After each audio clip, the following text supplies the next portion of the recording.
Hey, beautiful people. I'm at St. Augustine, Florida, and I'm doing street photography with a spy pen. Yes, a spy pen.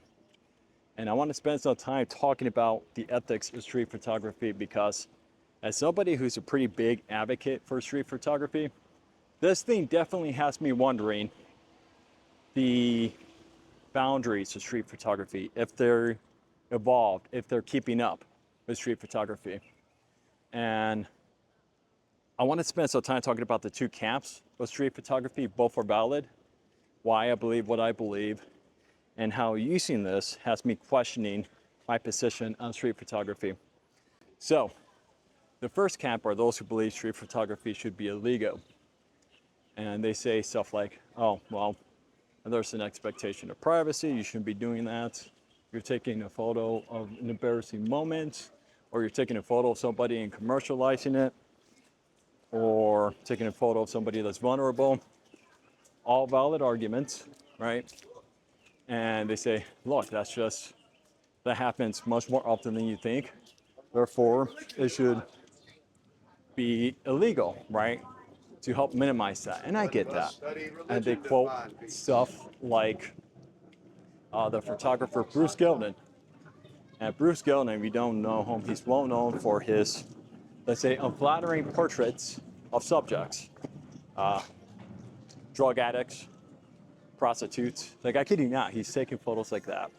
And they're not flattering at all, but you know when you're looking at a Bruce Gilden picture because it's an extreme close-up of the person. And they say, look, what's the merit behind something like this? You're just embarrassing the person, right? And on the other side, you have the street photographer advocates. Somebody like me who believes, you know what? In America, there's no expectation of privacy. And as long as you're not commercializing your subjects, and as long as you're not doing anything controversial with it, for example, in my book, kids are a no-go, street photography, even if you're in public, that's a hard no for me, right? Then you're good to go. Well, doing street photography with something like this, though, where people definitely don't expect it at all, has me wondering, all right, well, this street photography, if you're an advocate for it, what happens when you're using something like this where people aren't expecting it, right? Because when I'm in public and I see somebody with a camera, and I see somebody with a phone and they're making a video or something, I'm gonna be thinking to myself, okay, it's a TikTok or something, right? Or they're an influencer or something, I'm in the video. Okay, fine, fair game, I'm in it, it is what it is. But not once have I ever thought to myself, I'm out in public and I see a pen, oh, I may potentially be in the video, I may potentially be in some sort of photo without me knowing that they've taken it, right? And the crazy thing is, and people know this, when you see a camera and your subject knows that you have a camera, their behavior changes. It does. And that's why a lot of people say, all right, well, if you're asking people for portraits during street photography, it's not street photography because it's not a genuine moment. And I still don't know where I fall on that, but there's some truth to it. People do change when they know you have a camera, when they know you have a phone. But shit, let me tell you, if I see a person with a pen, I've never once thought, okay, what if they're taking a photo of me or taking a picture of me? Well then. It's recording now.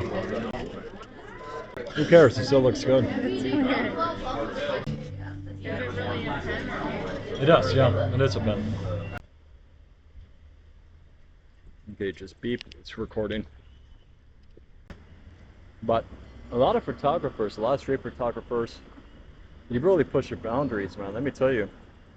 And I think we need more Bruce Gildens. I think we need more photographers like him. Right, the shut spot.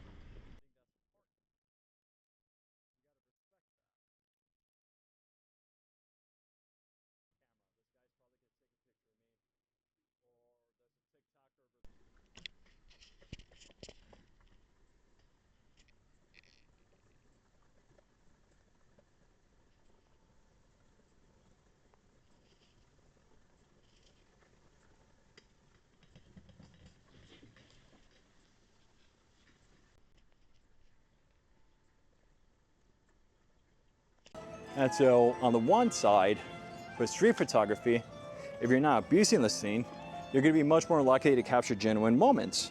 And I think that's valuable, and I think that's important to the field and to the growth of street photography. On the flip side, guys, you have no idea how close I've been able to get to people, literally right up to their face for this. They're not thinking a thing. And like, if I wanted to, I could snag a picture. It's crazy, it's insane. Yesterday night, I was at dinner and I thought about, you know what, let me whip this bad boy out and take some photos of the people eating right next to me. Right, like that's crossed my mind. I've never once thought like that before. Like it's make me almost in a weird way want to blackmail Max. Like it is so stupid easy to abuse this thing. And I can't help but wonder, shit, what if something like this did find its way to a person who has no problems doing that? To a person who has no problems abusing something like this in a way where it's like, all right, you know what, I'm gonna Epstein Max. Right? I'm going to abuse this. It's so easy. And that's my point, which is why it really has been wondering. It is so easy to abuse a spy pen. It's not even funny. If a person really wanted to, and I'm sure this happens all the time. I know this happens all the time. Epstein, okay?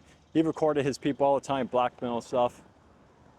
But, guys, something like this, it makes it that much more plausible for it to end up in the wrong hands and for somebody to capture a moment that they really weren't supposed to capture, right? And now, as somebody who's always been a defender of street photography, I found myself asking, okay, it's obviously involved. The art of street photography over the years has evolved, but does a spy pen count as photography?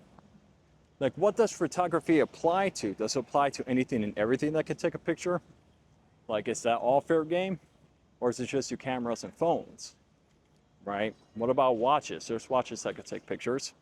Other gadgets that could take pictures that people wouldn't normally associate with taking pictures or videos. Is that still covered under the same guidelines of street photography or photography in general? And so this definitely changed my perspective and has me thinking about street photography in a way that I'm not used to. And I think it's important for all of us to start having those conversations because over the next couple of years, these things are only going to get better, man. And this is a cheap one. This was like 35 bucks from Amazon. And I've gotten some photos, some videos where I'm like, hey, you know what? If I saw that on an Instagram account, I would have think, you know what, that came from a Lumix or something. And I would have think, yeah, you know what, that's all right. That's good with street photography. Not knowing it actually came from a pen. It's crazy, man. We're living in crazy times, and these things are only going to evolve as the years go on. And I'm telling you guys right now, we're going to see some crazy shit with street photography. It's best now that we start having those conversations and preparing ourselves for it. So, food for thought.